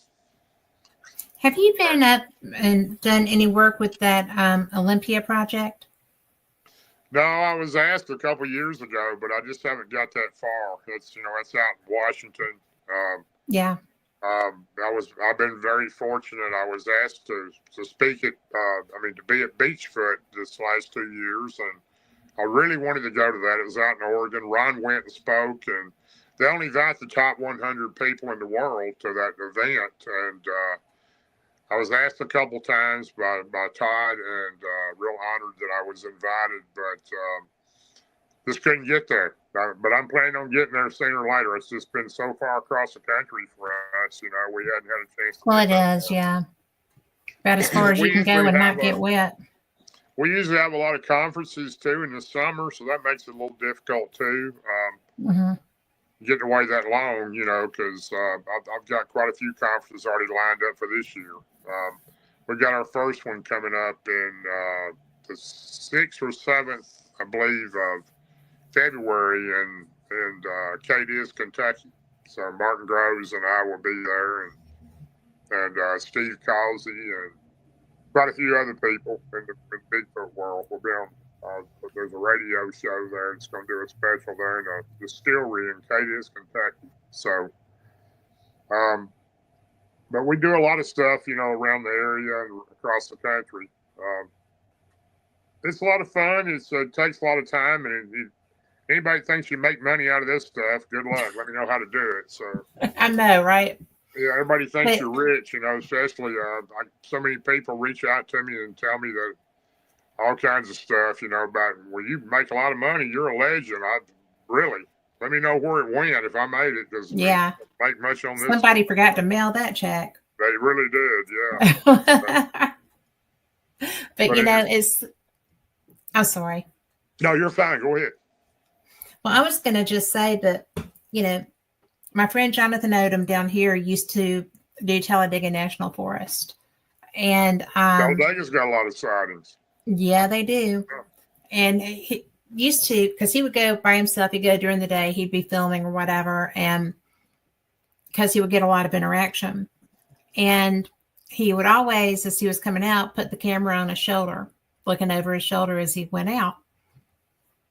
And I was sitting there one afternoon, and I just happened to be, online. I was looking at it. And as he's walking away, there's a juvenile that was, I thought it was a bush. It was just, squatted down by the tree. Yeah.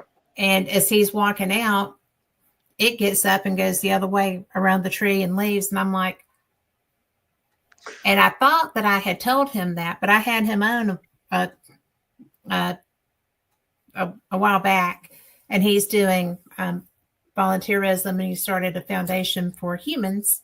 But I said, that I watched you come out of Talladega one afternoon.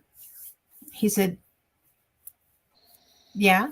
I was like, did you know that there was a juvenile that was squatted by the tree behind you as you came out? And there was nothing between you and it on that trail as you were leaving, and it got up and turned around and walked away behind the tree on its own trail. And he was like, really? I thought I told you that. I'm sorry. But it's probably still on your Facebook if you go look at it. But it was so funny because there's so many people that do this. I have a lot of friends who do this. And I'm a great big sissy girl. I do not, my idea of roughing it is in the lobby of the Holiday Inn. That's okay. Yeah. I'd be honest with you. And I'm not by any means a male chauvinist, but I won't hardly take a woman in the woods because I know what these creatures are capable of. And I also know that they like women. So, especially one that's on that time of month, you don't want them in the woods at all. So, I've got friends that have been terrified by these things, by just that happening. And it's really kind of dangerous to take a woman in the woods, I think. But well, I think that when you get to a certain point, that a lot of that danger lessens. And I think that they recognize also age, because I would not put up any pheromones that would get somebody riled up. I understand what you're saying, but I've had older women. But I wouldn't do it. I've had older women they were attracted to too, and I know that because they've contacted me. And Yeah. They just seem, just to give you an idea, the female Bigfoot, Sasquatch, forest people, whatever you call them, and I do think there's different types, and I think there are I different do. type of them, but the females are more friendly with me. They always have been. I don't know why that is, but they always have been. The female have been more friendly. The same thing with the male Bigfoot is more friendly with the human woman, and maybe it's just nature. I don't know, but Could be. I know that Well, that's the case that there's it is. with humans, there's an interesting dynamic along those same lines, though, because I tend to get along. I grew up with boys, right? Yep. And I tend to get along really well with men because, we had three girls in our neighborhood. And if you have three girls, there's always one, somebody's always odd man out. Yeah. So we all had our I turn being understand odd that. man out. Yeah, I understand So, that. Yeah. so we hung out with the guys when it was our turn. But it was so interesting because I interviewed this young woman. She was actually the Olympic group's Bigfoot Researcher of the Year. Shelby, I can't remember her name. I hate when I do that. But when I talked to her husband had fixed a rig up for her where she was on top of a van. And she was in, what forest is that up there? Olympic? Yeah, Olympic National Forest, yeah. And she was working up there. She's from Texas. And I was just like, do you feel safe when you're out there? She's like, well, I'm off the ground now. And I said, but it's a tent. You're a woman, you're out there, it's a tent. And, the safety factor, like you said, women are, I know that women and men are on a very equal plane in most ways. Body strength is not one of them. Right. And speed is not one of them. Right. And, if you got in a bind and something was attacking you, there wouldn't be a way to go, really. And because I have heard of doors being lifted off of vehicles, yanked off of vehicles. And what are you going to do? Well, give you an idea, a lot of the areas that I've researched over the years, and some of them, I mean, real deep in the woods. I'm maybe 7, 8 miles in, and nothing but remote. I've seen trees as big as my leg just twisted like a twig, where they just twisted them for a marker. And anything that's got that type of strength that can do that, yes, is incredible. And I see all those trees. As a matter of fact, I have people send me trees all the time. And I know you see them that are implanted upside down in the ground too. And Alaska's full of those, but some in the U.S. around the states are like that too. They find them like that, but not as much as they do in Alaska. And I can't even imagine the amount of strength it takes to do that. No. First of all, you're trying to pick up a 1,000-pound log and jam it into the ground. So, it's unimaginable of what our minds wrap around. It doesn't work. And the abilities that these creatures have, I have no doubt when you get out of your vehicle, they know you're there. They can see. Oh, yeah. They can see a mile away. They can smell you. They Definitely can hear the smell. And people tell me, "Well, hide your gun." Well, let me tell you about hiding your gun. If you fired that gun the last couple of months, you're going to have residue powder on the barrel. They can smell that. So, yeah, you can't trick them. You really can't. Well, they're do you think that do you think they're mystical? What do you mean by mystical? Interdimensional? Do you think that? Well, interdimensional is another thing, but do you think that they have abilities? Well, obviously they do, but do they pop in and out? Are they there all the time? Are they, which would be dimensional, I guess? But yeah, I do think some of them have that ability. I don't know that all of them do. I've seen one that I was very close to walk behind a tree, a big tree in the middle of the woods. And, okay. it walked behind the tree. There was no brush, nothing else around. This was just a tree in the middle of nowhere by itself, and it never came out, and it never Mhm. went anywhere because I would have seen it. There was no way it could have went anywhere. So Ron Moorhead, he has a book called Quantum Bigfoot. It's the physics Yes. of how the higher energy goes, and I've read that book 5 times. Every time I read it, I learn a little more. And Ron and I have a show together on Monday nights called Okay. Two Cryptid Legends, and we talk about that a lot because I think the higher dimensions and the higher energy these things have causes a higher vibration that can possibly. That's why the pictures a lot of times are blurry of these things, Hmm. and they have a way to possibly change into another dimension, maybe Yeah. into an orb or some type of other creature, possibly. But I have no doubt I was in an area of Cheatham County that I 100% believe the Bigfoot that we were around there had the abilities to turn into orbs and turn into possible smaller creatures. Um, Well, that's 'Cause cool. it was just too weird to the things I experienced there for them not to know. It was just strange. It would take a while to tell that story, but it was very weird how that happened. And that's the same area when I got run out of there by so many orbs coming at, just flying all around us. I just had to Oh my quit going. gosh. I had to quit going in there a while. Me and Billy Howell, and I went to my house and I said, I'm going to take a break for a couple of weeks. That place is getting too crazy for me. And that's when the Bigfoot started attacking my house.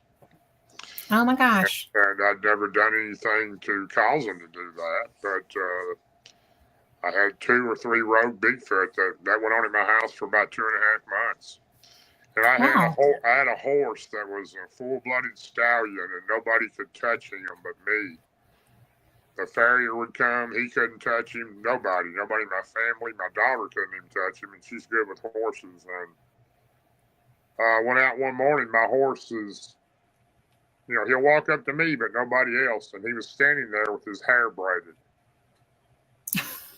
Get out. I'm not lying, no, sure did. I called the sheriff's department and told them to come out and check it out. All the tracks that were around the stable where these creatures were coming in, scaring my horses to death. And And they somehow, braided his mane. well, yeah, they braided all his hair on his mane, and nobody else could have done it. And those creatures have the ability. It's probably kind of like when I've been zapped twice by Bigfoot, and I've been zapped once by a dog man, and a zapping or infrasound, whatever you want to call it. Your Yeah. legs go numb, you can't hardly walk, you can't hardly move, Yeah. and your stomach is upset, you got a headache, and that's the way it is with Bigfoot. Dogman's the same way, except you have your chest feels like somebody's standing on it Yeah. instead of a stomach issue, and maybe that's how they do the horse. They freeze him where he can't move, and that's all I can figure. But I couldn't believe that anything could braid this horse's mane, but it did. That's amazing. And so very cool. Well, But it's almost a little frightening if you think about it, because anything that has that type of power and ability, if it can do that to a 1,500-pound horse, what can it do to a 250-pound man like me? So yeah. it's pretty amazing that the abilities these creatures have. I never get, every time I hear something different about them, it just amazes me, some of the things they're able to do. And Well, for somebody that doesn't like getting exposed to these things, I love the topic. And I've talked to some other interesting guests about this too. But I have had the best time with you. But we have a question that just came into chat a minute ago. yeah, sure. And I want to go to it. And hey, Sue, it's good to see you. But have you ever recorded audio of their speech? It would be interesting to compare to the recordings made by others. And Sue, it's good to see you here. But have you ever recorded? No, I haven't. And the ones on the river are the only ones. And I've heard the other ones make noises and make vocals, but The ones on the river would do that on occasion, but I never recorded any of it. Back in that time, that was in, you know, early 2004 was the last time that I was around those creatures, and Yeah. I never took any type of device in there and did that. No, but of course, Ron Moorhead, my best friend and my partner on our radio podcast show, he's got the Sierra Sounds. I don't think you'll hear anything better than those. So, Oh, cool. Are you familiar with the Sierra Sounds? I am not. You've got to hear the Sierra Sounds. If you want to hear some real vocals, he's the man who was there at the camp in the Sierra Nevada mountains in their hunting party in 1971, and these creatures were scaring them to death. They actually built a fort around a tree to keep them from coming in on them, and they were really loud and big. And yeah, look up the Sierra Sounds. I've got a copy of it right behind me here, but of course there's no way to play it. But yeah, it's called Ron Moorhead, the Sierra Sounds. If you're a member of my group, I got it posted in our group. You can listen to it in there. But I'm pretty sure I'm a member of your group because that's how I found you. Yeah, because Ron is also one of my admin, him and Martin are. But Sierra Sounds is the most well-known vocals in the world of Sasquatch talking and speaking, and it's been examined by so many different people to try to debunk it, and nobody could ever figure out how in the world that it could have been done by nothing but these type creatures. So, well, I'll tell you, I was up in Zion National Park just for a day last summer, and just up there, there's no way anybody could get through every place there. It's the West really fascinates me, and I go down. Whoa, oops! I go down to the like I went down toward Area 51, and I was so shocked that there's such a amazing greenscape just in the middle of a desert. That's not. Is that out in Nevada? It is Nevada, yeah. Well, actually, Zion, I think you go into the next state because I didn't drive that one. But sometimes I rent a car and sometimes I just take tours. But it's really interesting to me, the environments that are out there, that there's no way anybody could get all the way through. And there's caverns, and there's, we have caverns here. Well, there's a lot of caves, the Tennessee, Kentucky area, yes. and Alabama's full of caves. So, yeah, one of the largest cave systems in America. But, there's so much. I have so many people that want me to look at things they've got and come to their area. I wish I had time to do all of them, because there's some pretty strange occurrences going around the country now, and the sightings have become a lot more than they once were too. And you're hearing of more people seeing these creatures, and I seen a crawler in the LBL March 24, and I've never seen one of those before. What do you think that is? I don't know. I mean, where do you think a crawler came from? I have no Crawlers idea. Crawlers freak me out. I do not like that. It was really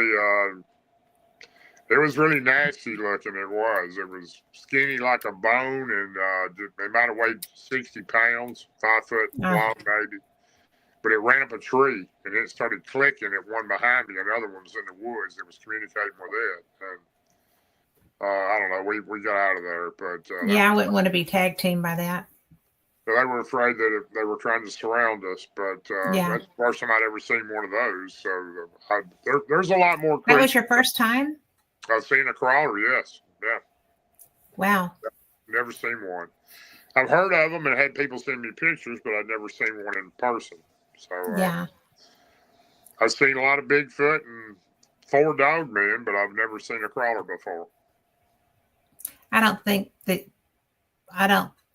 I would want that opportunity. So, well, I think we were actually looking for it. It just happened to be on the trail we were on. And that's why I don't go by myself on trails. So, especially at nighttime, and especially in LBL. Well, I would not. run into anything. I would not be out by myself. I am a great big, I'm not a scaredy cat, but I have a really healthy respect for not just what would be anomalous out there, but for just the wildlife that's natural, that's known. I think you probably you would get along real well with my lady. She won't go in the woods for anything. So well, I'll go in, but I'm going to be. She'd rather be watching a movie back at the room instead of going into the woods. Well, now I have done that, but I would go and investigate, but I would go armed. I would not be unarmed, and I would have spray too. I mean, because I don't want to hurt anything that just doesn't understand, right? But I would not want to be hurt either. Well, you got to be very cautious. You really do. Yeah. I suggest anybody go in the woods never go by themselves. You're better off with 3 people or 2 people. 2 at the least, 3 at the most. 3 is better. 3 is always better. Yeah, the more people, the better chances that you're not going to be bothered by something, because they're going to number out one person. The creatures are, but a couple of people or 3 people, they're a little more cautious. Yeah, I was at a place up in it was still Georgia. It wasn't North Carolina yet, and we were out in the woods, investigating and experiencing, and they got rocking. And I was like, "Well, we're done here." I've been around some areas like that. Yeah, I was done, but we are just about out of time. I am so glad that my phone is about to go out. I was about to try to find a charger over here. So anyway, well, thank you so much for being here. Hey, thanks for having me. I've enjoyed being here, and thanks for everybody watching tonight. That is, and I hope you'll come and check out our channel, the Bigfoot Believers and Other Creatures, and. Yeah. Appreciate everyone watching, and thank you very much for having me on, Kat. Well, you know what? I saw that y'all were having an event that I was talking to my husband about. I may wind up showing up sometime. That'd be great. Come over. I will. But thank you again. And for everyone listening, I appreciate all of you. And, this has been something that's fascinating to me because it's not my color Kool-Aid, but I so admire the people that do it because there's a lot to learn. And you're doing a great job. You're doing a really great job. Thanks for having me on. Yeah. Talk to you next time. Sure. And good night, everybody. Bye-bye. I will. Bye.